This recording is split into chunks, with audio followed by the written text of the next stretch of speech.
اعوذ باللہ من الشیطان الرجیم بسم اللہ الرحمن الرحیم۔ اللہ تبارک و تعالیٰ کے نام سے شروع جو بڑا مہربان اور نہایت رحم کرنے والا ہے۔ اللہ تبارک و تعالیٰ نے اس روئے زمین پر جتنے بھی انبیاء کرام کو بھیجا ان کو کسی نہ کسی ایسے کمالات سے نوازا جن کا عقل انسانی تصور بھی نہیں کر سکتی۔ ہر نبی کو اللہ تبارک و تعالیٰ نے ایسے کمالات اور معجزے عطا فرمائے جن سے اللہ تبارک و تعالیٰ کی شان کبریائی کی جلوہ گری نظر آتی ہے۔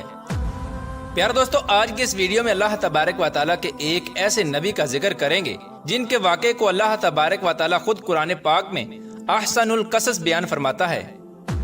پیارے دوستو، حضرت یوسف علیہ السلام کو اللہ تبارک و تعالیٰ نے ایسا حسن عطا فرمایا تھا کہ جو کوئی بھی آپ کو دیکھتا وہ آپ کا دیوانہ ہو جاتا۔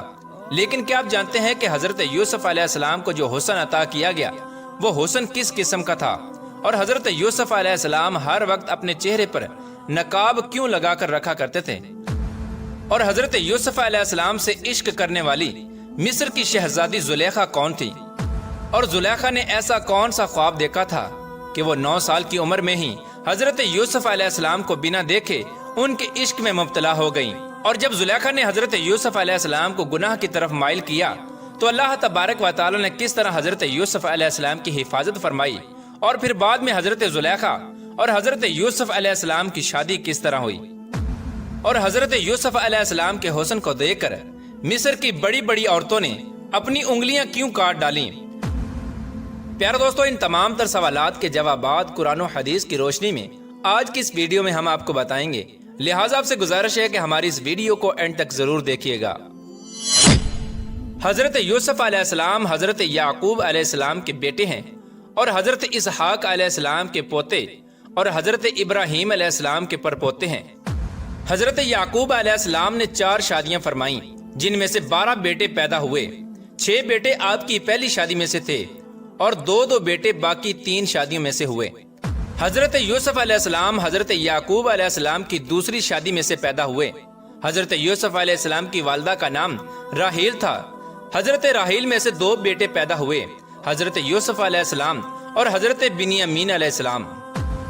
پیارے دوستو، حضرت یعقوب علیہ السلام اپنے دوسرے بیٹوں کی نسبت حضرت یوسف علیہ السلام سے زیادہ محبت کیا کرتے تھے۔ یہی وجہ تھی کہ حضرت یوسف علیہ السلام کے بھائی حضرت یوسف علیہ السلام سے حسد اور بغض رکھا کرتے تھے۔ حضرت یعقوب علیہ السلام حضرت یوسف علیہ السلام سے 2 وجہ سے زیادہ محبت کیا کرتے تھے۔ نمبر 1، جب حضرت یوسف علیہ السلام پیدا ہوئے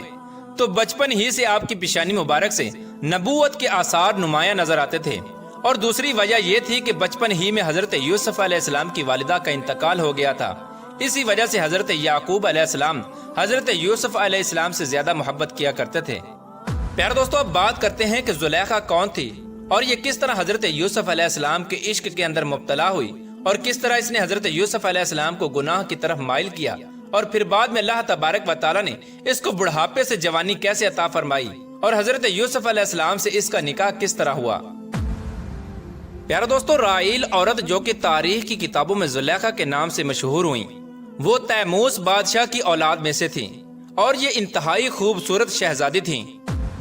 حضرت علامہ ابن کثیر لکھتے ہیں کہ 9 سال کی عمر میں زلیخا نے حضرت یوسف علیہ السلام کو خواب میں دیکھا، اور وہ اسی وقت آپ کا دیدار کر کے آپ کے حسن کی دیوانی ہو گئیں۔ زلیخا نے کئی مرتبہ حضرت یوسف علیہ السلام کو اپنے خواب میں دیکھا۔ جیسے جیسے وہ حضرت یوسف علیہ السلام کو اپنے خواب میں دیکھتی ویسے ویسے ان کا عشق بڑھتا جاتا۔ ایک مرتبہ ایسا ہوا کہ زلیخا نے حضرت یوسف علیہ السلام کو اپنے خواب میں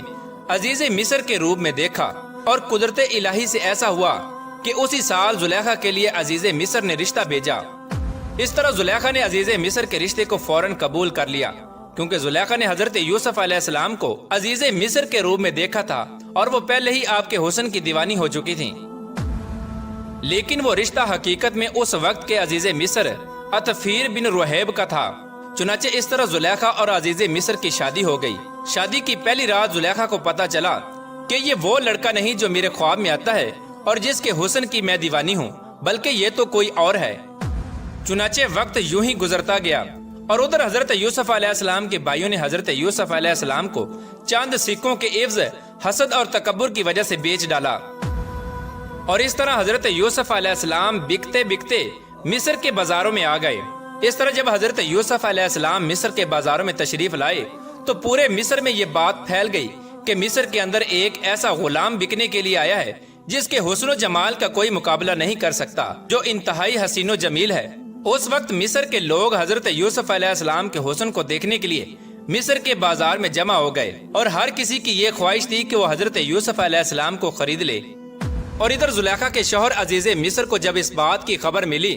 تو عزیز مصر نے حضرت یوسف علیہ السلام کو ان کے وزن کے برابر سونا دے کر اور ان کے وزن کے برابر مشک اور ریشمی کپڑے دے کر خرید لیا، اور اس طرح عزیز مصر حضرت یوسف علیہ السلام کو خرید کر اپنے گھر لے آیا۔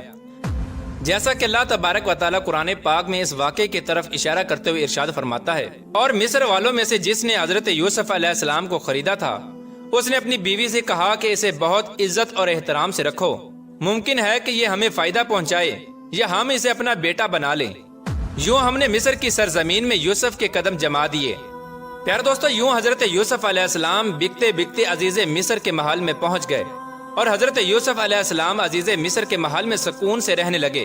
حضرت یوسف علیہ السلام چونکہ بچپن ہی میں حسن میں با کمال تھے، لیکن آپ نے جب اپنی جوانی کی دہلیز میں قدم رکھا تو آپ کا حسن اپنے عروج پر آ گیا، اور ادھر زلیخا جو کہ آپ کو پہلے ہی اپنے خواب میں دیکھ چکی تھی، وہ آپ کو دیکھتے ہی آپ پر فریفتہ ہو گئیں۔ جیسا کہ اللہ تبارک و تعالیٰ قرآن پاک میں ارشاد فرماتا ہے، اور جس عورت کے گھر میں تھا وہ اسے پھسلانے لگی اور دروازے بند کر لیے اور کہنے لگی کہ لو آؤ۔ تو حضرت یوسف علیہ السلام نے کہا کہ اللہ کی پناہ، تیرا شوہر تو میرا آقا ہے جس نے مجھے عزت دی، میں ایسا ظلم نہیں کر سکتا، بے شک ظالم نجات نہیں پاتے۔ پیارے دوستو، زلیخا جو کہ بچپن ہی سے حضرت یوسف علیہ السلام کو اپنے خواب میں دیکھتی آ رہی تھی، جب اس نے حضرت یوسف علیہ السلام کو اپنے سامنے پایا تو اپنی خواہش پوری کرنا چاہی اور اپنے محل کے کمروں میں بند کر کے حضرت یوسف علیہ السلام کو گناہ کی دعوت دینے لگی۔ لیکن حضرت یوسف علیہ السلام نے ارشاد فرمایا کہ اللہ سے ڈرو، بے شک اللہ تبارک و تعالیٰ دیکھ رہا ہے۔ لیکن زلیخا اپنی خواہش پوری کرنے سے باز نہ آئی۔ اس طرح حضرت یوسف علیہ السلام کو کمروں کے اندر بند کر کے زلیخا نے اپنی خواہش پوری کرنا چاہی تو حضرت یوسف علیہ السلام دروازے کی طرف بھاگے، اور دروازے اللہ تبارک و تعالیٰ کے حکم سے کھلتے گئے۔ اس طرح جب حضرت یوسف علیہ السلام بھاگتے بھاگتے محل کے آخری دروازے پر پہنچے تو زلیخا نے حضرت یوسف علیہ السلام کو پیچھے سے قمیض سے پکڑ لیا، جس کی وجہ سے قمیض پیچھے سے پھٹ گئی۔ حضرت یوسف علیہ السلام نے جب آخری دروازہ کھولا تو اپنے سامنے عزیز مصر کو پایا۔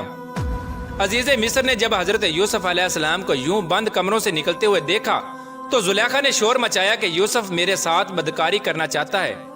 اور زلیخا اپنے شوہر عزیز مصر سے بولی، جو شخص تیری بیوی کے ساتھ برا ارادہ کرے تو بس اس کی سزا یہی ہے کہ اس کو قید کر دیا جائے اور اسے دردناک سزا دی جائے۔ جیسا کہ اللہ تبارک و تعالیٰ سورہ یوسف کی آیت نمبر 25 میں ارشاد فرماتا ہے، حضرت یوسف علیہ السلام بولے، یہی مجھے اپنی نفسانی خواہش پورا کرنے پر مجبور کر رہی تھی۔ اس وقت عزیز مصر نے حضرت یوسف علیہ السلام سے پوچھا کہ تمہارے پاس کیا ثبوت ہے؟ مفسرین لکھتے ہیں کہ اس وقت اس کمرے میں حضرت یوسف علیہ السلام اور زلیخا کے علاوہ ایک ایسا بچہ موجود تھا جو ابھی چھوٹا تھا اور وہ بول بھی نہیں سکتا تھا۔ اس نے حضرت یوسف علیہ السلام کی پاک دامنی کی گواہی دی۔ اس بچے نے کہا کہ اگر حضرت یوسف علیہ السلام کی قمیض آگے سے پھٹی ہوئی ہے تو اس کا مطلب ہے کہ حضرت یوسف علیہ السلام گناہ گار ہیں، اور اگر حضرت یوسف علیہ السلام کی قمیض پیچھے سے پھٹی ہوئی ہے تو زلیخا گناہ گار ہے۔ اس طرح اس بچے نے اللہ تبارک و تعالیٰ کے حکم سے بول کر حضرت یوسف علیہ السلام کی پاک دامنی کی گواہی دی، جس طرح کہ اللہ تبارک و تعالیٰ سورہ یوسف کی آیت نمبر 26 میں ارشاد فرماتا ہے، عورت کے گھر والوں میں سے ایک گواہ نے گواہی دی کہ اگر اس کا کرتا آگے سے پھٹا ہوا ہے تو عورت سچی ہے اور وہ جھوٹا ہے، اور اگر اس کا کرتا پیچھے سے پھٹا ہوا ہے تو عورت جھوٹی ہے اور وہ سچا ہے۔ اس طرح جب عزیز مصر نے حضرت یوسف علیہ السلام کی قمیض کو دیکھا تو وہ پیچھے سے پھٹی ہوئی تھی۔ اس وقت عزیز مصر نے زلیخا سے کہا کہ یہ تمہارا فریب ہے، اور کچھ شک نہیں کہ تم عورتوں کے فریب بہت بڑے ہوتے ہیں۔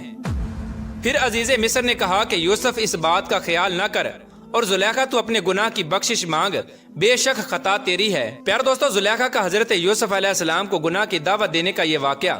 پورے مصر میں مشہور ہو گیا، اور پورے مصر کی عورتیں زلیخا کو لان تان کرنے لگی کہ اپنے غلام کے ساتھ عشق کے اندر مبتلا ہو گئی ہے اور اپنے غلام کے ساتھ عشق کر بیٹھی ہے۔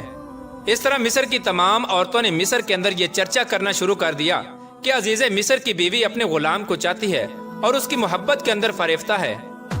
ہم تو اس عورت کو سری غلطی پر دیکھتے ہیں۔ جب زلیخا نے دیکھا کہ پورے مصر کے اندر مجھ پر لان تان ہو رہی ہے اور تمام عورتیں مجھے غلط سمجھ رہی ہیں، اس وقت زلیخا نے تمام مصر کی عورتوں کو حضرت یوسف علیہ السلام کا حسن دکھانے کا ارادہ کیا تاکہ ان کو بھی پتہ چل سکے کہ حضرت یوسف علیہ السلام کتنے حسین ہیں اور زلیخا کس وجہ سے ان پر فریفتہ ہوئی ہے۔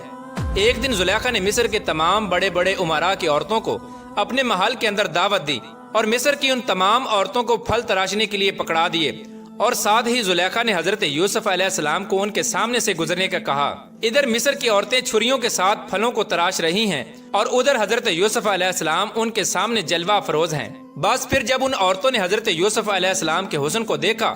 تو حضرت یوسف علیہ السلام کے حسن کو دیکھتے ہی مدہوش ہو گئیں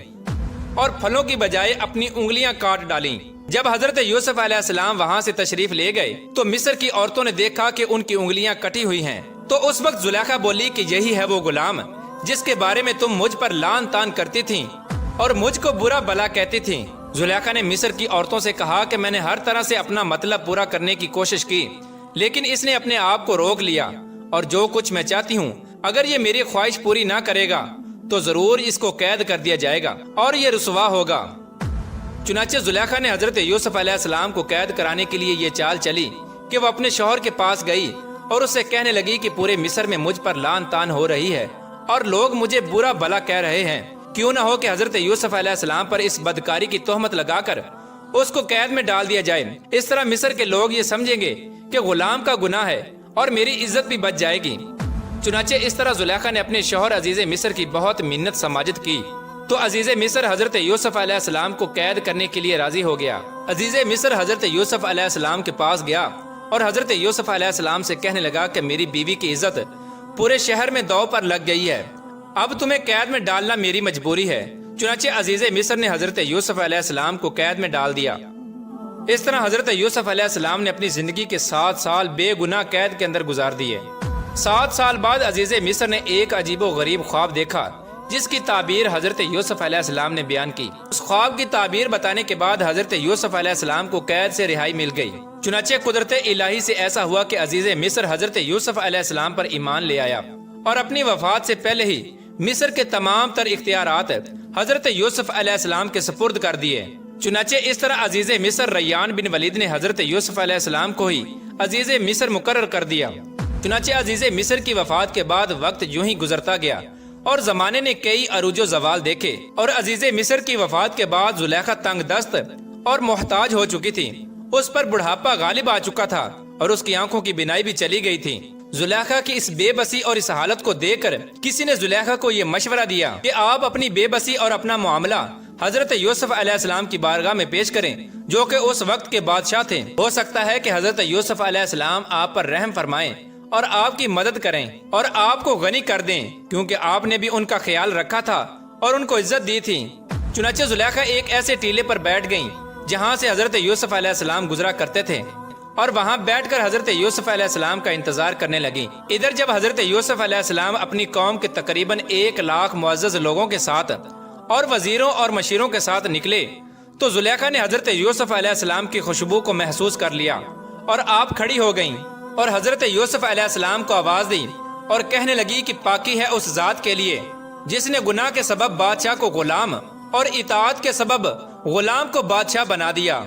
چونکہ زلیخا اس وقت بہت بوڑھی ہو چکی تھی تو حضرت یوسف علیہ السلام نے پوچھا کہ آپ کون ہیں؟ تو زلیخا نے جواب دیا کہ میں وہی ہوں جو آپ کی خدمت کیا کرتی تھی اور آپ کے بالوں میں اپنے ہاتھوں سے کنگھی کیا کرتی تھی اور آپ کے رہنے کی جگہ کی خود صفائی کیا کرتی تھی۔ اب مجھے میرے گناہ کی سزا مل چکی ہے، میری قوت ختم ہو گئی، میرا مال ضائع ہو گیا اور میرے آنکھوں کی روشنی چلی گئی اور میں لوگوں سے سوال کرنے پر مجبور ہو گئی ہوں۔ زلیخا کی یہ بات سن کر حضرت یوسف علیہ السلام بہت روئے اور زلیخا سے فرمایا کیا تیرے دل میں میری محبت میں سے کچھ باقی ہے؟ تو زلیخا نے عرض کیا جی ہاں، اس ذات کی قسم جس نے حضرت ابراہیم کو خلیل بنایا، مجھے آپ کی طرف ایک نظر دیکھنا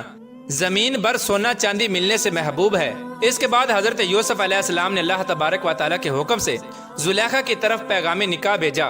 کہ اگر آپ رضا مند ہوں تو میں آپ سے نکاح کرنا چاہتا ہوں۔ جب زلیخا کو حضرت یوسف علیہ السلام کا یہ پیغام ملا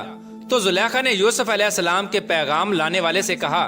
کہ میں جانتی ہوں کہ وہ مجھ سے مذاق کر رہے ہیں، کیونکہ میری جوانی اور حسن و جمال کے وقت انہوں نے میری طرف کوئی توجہ نہیں دی، اور اب جب کہ میں بوڑھی، اندھی اور فقیر ہو چکی ہوں تو وہ مجھے کیسے قبول کریں گے؟ بہرحال اللہ تبارک و تعالیٰ کی رضا کے مطابق حضرت یوسف علیہ السلام اور حضرت زلیخا کا نکاح ہو گیا، اور حضرت یوسف علیہ السلام نے اللہ تبارک و تعالیٰ کے حکم کے مطابق اللہ تبارک و تعالیٰ کے اسم اعظم کا وسیلہ پیش کرتے ہوئے اللہ تبارک و تعالیٰ کی بارگاہ میں دعا کی، تو اللہ تبارک و تعالیٰ نے حضرت یوسف علیہ السلام کی دعا کے صدقے حضرت زلیخا رحمت اللہ تعالی علیہ کا حسن و جمال، بصارت اور جوانی لٹا دی۔ جب حضرت زلیخا کا حضرت یوسف علیہ السلام سے نکاح ہوا تو اس وقت آپ باکرہ تھیں، اور آپ کے بطن اطہر سے 2 بچے پیدا ہوئے۔ پیارے دوستو، اس طرح اللہ تبارک و تعالیٰ نے حضرت یوسف علیہ السلام کو مصر کے غلام سے مصر کا بادشاہ بنا دیا۔ بے شک اللہ تبارک و تعالیٰ ہر چیز پر قادر ہے۔ اللہ تبارک و تعالیٰ سے دعا ہے کہ اللہ تبارک و تعالیٰ اپنے پیارے حبیب حضرت محمد مصطفیٰ صلی اللہ تعالی علیہ وآلہ وسلم کی محبت کے اندر زندگی گزارنے کی توفیق عطا فرمائے، اور ان کی محبت کے اندر جینا مرنا نصیب فرمائے۔